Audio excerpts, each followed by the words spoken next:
Hello, YouTube Universe. My name is Edmund Stevens, and I am your movie maniac here.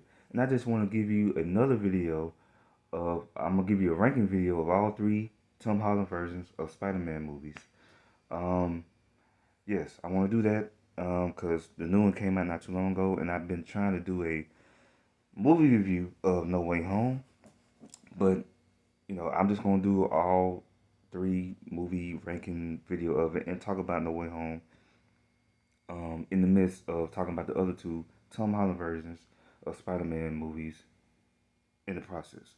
So, all three movies are directed by John Watts, and he did an excellent job with all three movies.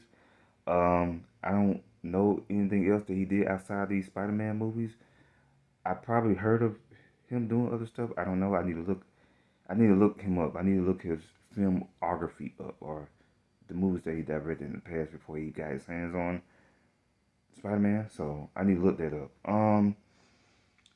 So my starting of the ranking, I going to start with Spider-Man Far From Home. Spider-Man Far From Home is going to be number three for me.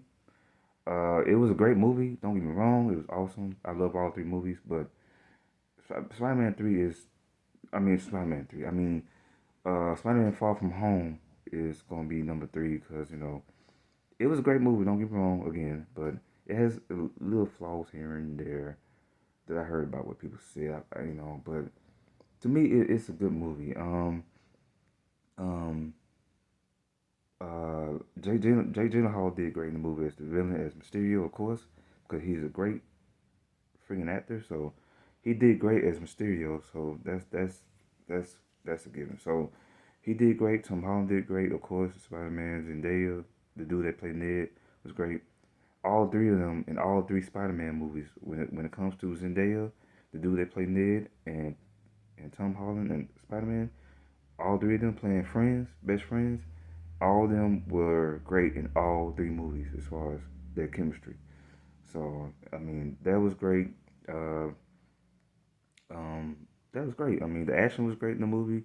The little storyline, the aspect of the movie, what they did with the elementals, quote unquote elementals per se, with Mysterio and all this other stuff they did in the movie. It was interesting. It was good. I mean, Mysterio is a devious or manipulative type of person anyway.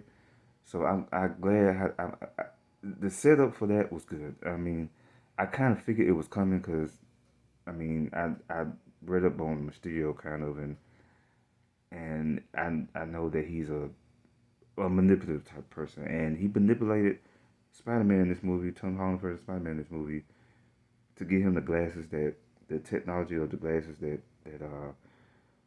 Tony Stark gave him. Robert Downey Jr.'s Tony Stark gave him. So I mean, he didn't like Tony Stark anyway, so I'm like, he was trying to get revenge on that or whatever, and I was okay. And then, yeah, it just went on from there. But the special effects was good, the action was good, the comedy was good. I mean, the acting was good, and I mean, everybody was good in the movie. Everybody was good in the movie, and it was a great movie. My one of my favorite scenes in the movie was in the last fight scene, the grand finale, big action scene at the end, which they always do with Marvel movies. Um, it was that part when they was on the bridge, and I think not a bridge, but it was somewhat of a bridge, I think. And then Tom Holland, peeked into his, uh, Peter Tingle or Spider Sense per se. That was one of my favorite parts of the movie when the Jaws was coming at him. But yeah, that's my favorite part of the movie. But anyway, Spider-Man Far From Home is number three, and I'm gonna show y'all the case to the movie. This is like a steelbook case. I bought this like some couple of years ago or whatnot. It's a pretty cool case. But yeah, let's move on. Spider-Man Homecoming is number two for me.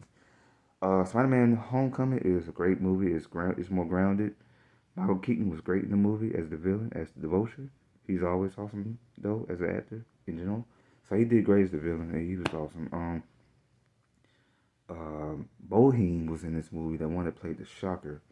I can't think of his last name, but The black guy, bald black guy. He played the Shocker in the movie. First, the dude that played the Upgrade, and I forgot his name. I know his name, but he played the Shocker first. But he was good too in the movie. Everybody was good in this movie. Tom Holland's good, of course, for Spider-Man again. And this was a great start for the Tom Holland version of Spider-Man movies. They did a good job with that. So to start off his trilogy, yeah, they did a good job with that. Like I said, it's more grounded. You got to know Aunt May in the movie. It was played by Marissa Tomei. Yes, that's her name. So she was great as Aunt May. I'm so used to the older version of Aunt May. When I first saw her as Aunt May in these versions of the movies, I'm like, it's a younger version of Aunt May. Okay, that's interesting. But um, like I said, Marissa Tomei did good as Aunt May. Um, like I said, Michael Keaton was awesome. Everybody did good in the movie. You know, Robert Downey Jr. was good in the movie, playing his mentor per se.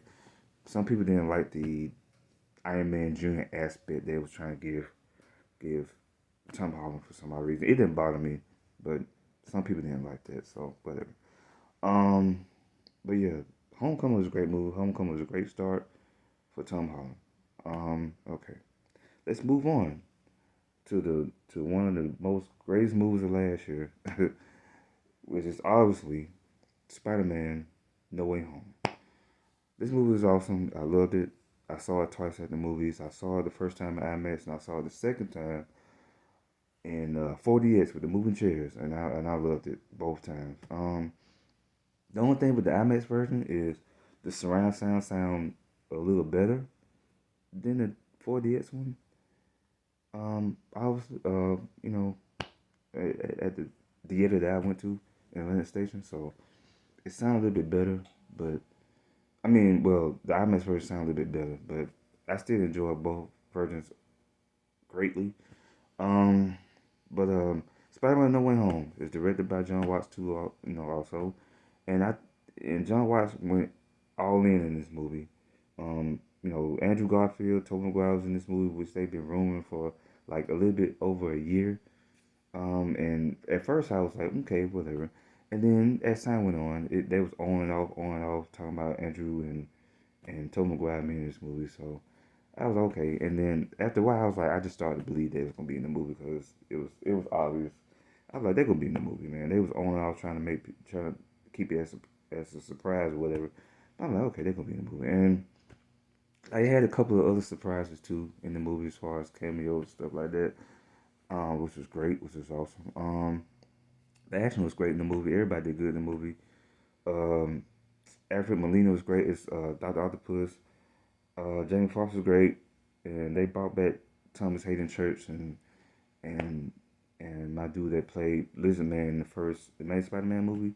Andrew Garfield was also in this movie, and I'm glad they gave Andrew Garfield the closure that he needed in this movie. So that was awesome. And yeah, he was good. Tobey was great also, of course. And everybody was good in this movie. It was very emotional also. So very emotional movie. The movie made me cry like 2 or 3 times. So yeah. Um, Great direction, great action, great cinematography, and William Dafoe was just great in this movie. Awesome, awesome, awesome, awesome. So that's my number one.